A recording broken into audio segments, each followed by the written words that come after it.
Happy Thursday, almost Friday, counting down the days, the hours here. The Fantasy Baseball Cafe, we'll help pass by the time with some forum trade talk. As always, I'm Jason Gilbo. I'll be heading out to our forums, taking a look at 5 trades that really caught my eye. And as always, keep them flowing there. And be sure to list your guys' lineups and categories. It really helps me and the other great knowledgeable guys and get a sense of what you need so we can give quality feedback. Jumping in the first one here. First one, Dee Gordon for Brian Dozier. So a little second baseman for second baseman action. And 2 guys that are completely different players. You know, Gordon's a big stolen base guy. Dozier's a nice power guy out of the second base spot where you usually don't get a ton of power. So the team with Gordon, he's leading the league in steals. He needs some power. I mean, if you take away Gordon, he'll probably, unless he has a monster league, he's going to probably fall a little bit in steals just because there's a lot of guys who aren't stealing bases right now that usually do, but it's just not going for him at the moment. So he'll probably fall back to average if he takes away Gordon, first of all. That's my first point. And he also has DJ LeMahieu. He's guy who's hitting nice. He's 348 out in Colorado. He's hitting a decent average on the road. Usually those guys have pretty heavy splits. But he's sitting in this guy's utility spot, and that's not an area I like LeMahieu. So if you do move Gordon, you're definitely going to want to... I'm looking to get someone other than Dozier and switching LeMahieu to second base and then opening up your utility spot for a big power bat. I'm a big fan of Dozier, but the fact that you need a lot of power, I'm just shooting for way higher because Gordon's worth a little more than Dozier, I believe. A guy who's going to hit 60, stolen bases most likely, and hitting average, and Stanton, Ozuna getting going. The guy gets on, he's being driven in. So I'm just looking to get another big bat. I would aim high. Look at Joey Votto, Nolan Arenado, Kyle Seager. Maybe add a nice bat with him or an arm to try and really beef up that power, those power numbers. And those 3 are great guys to put in a utility spot, especially Votto. I think Votto is probably your best bet, or Seager. Arenado you probably would have been able to grab if it was a few weeks ago when he was colder. But overall, I'm not shipping him for Dozier. I feel like he's got a little more worth than that. And if you need power, I'm looking just a little higher than Dozier.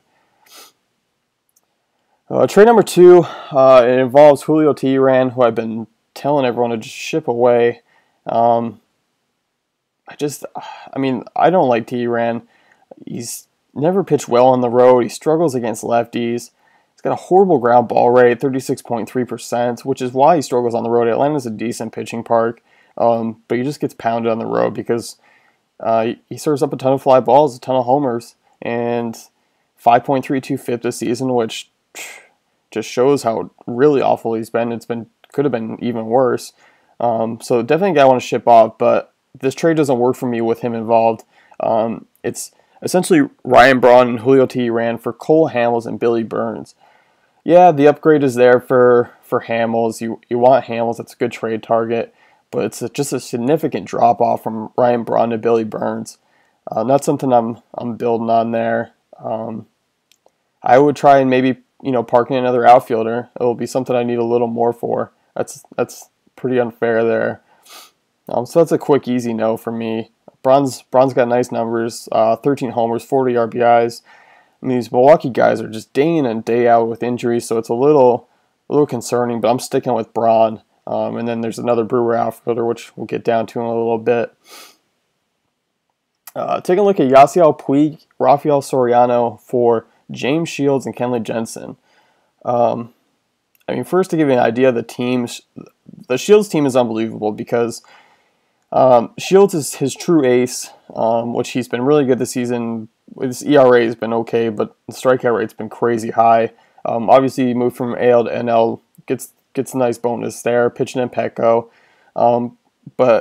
So Shields is one of the 2 reliable starters that he has, and the other is Jason Hamill, which I'm sure he probably picked off the waiver wire and just been riding him this season, which I'm all for. I have too, because he's been phenomenal. But I mean, looking at his lineup, he's got a really solid outfield: Harper, McCutchen, Betts. Obviously, you would want Puig over Betts, but looking at his team, he needs Shields way more than he needs Puig. If he ended up shipping off Shields, he would be practically just streaming an entire rotation, which I believe can only last you for so long. I'm all for streaming maybe 3 pitchers at the most, but I want a nice core guys that I can rely on. Because you know what, summer's here now. Bats are heating up. Offense is going to heat up. Some of these pitchers who have been doing well won't be. So it's something to keep an eye on. And the second part of the trade, closer for closer. Yeah, Soriano just got signed by the Cubs, but a guy who I like, if you have an empty bench spot, just his fantasy value, his ceiling could be solid if he gets the starting closer job here. But once again, we don't know. It's a bullpen by committee. I'd rather take Jansen here. So definitely a no for me. You need Shields way more than you need Puig. So now that other Milwaukee outfielder. This is a 1-for-1 straight up Carlos Gomez for Garrett Cole. And Gomez has been another guy nagging injuries. He's out of the lineup today as I speak. Another leg injury. He's only projected, he's on pace for 16 stolen bases this year, which is a real downer for Carlos Gomez's fantasy value.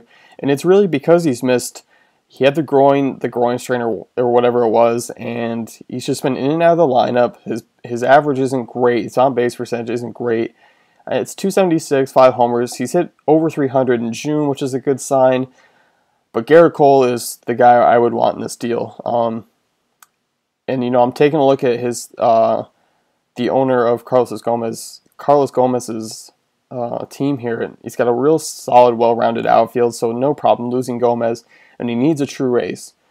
So that true ace is Garrett Cole, a guy who keeps going at what he's going. He's going to win the NL Cy Young, and if the Pirates end up in the playoffs, I would not be surprised if he gets a few MVP votes, because that's just how good he's been.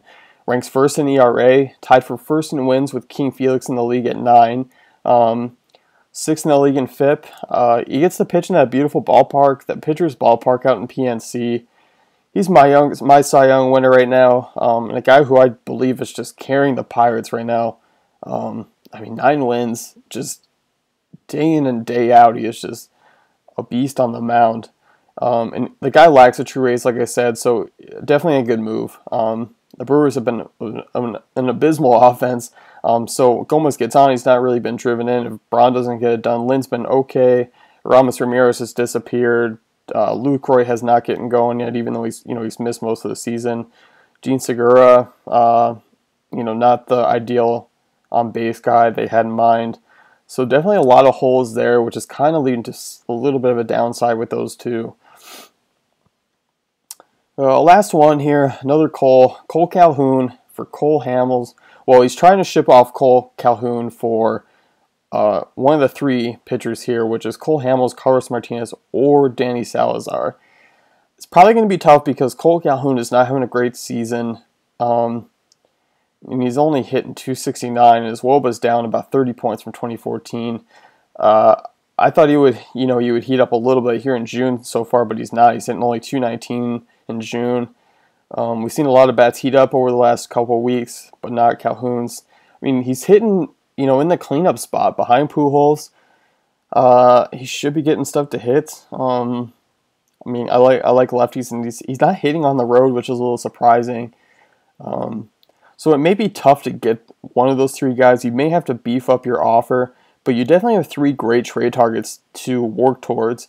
Of course, Hamels is your big guy, but you know what? If you can land Carlos Martinez for a cheaper price, I'm definitely going to do that instead of paying a little more for Cole Hamels, because Carlos Martinez has been really good this season.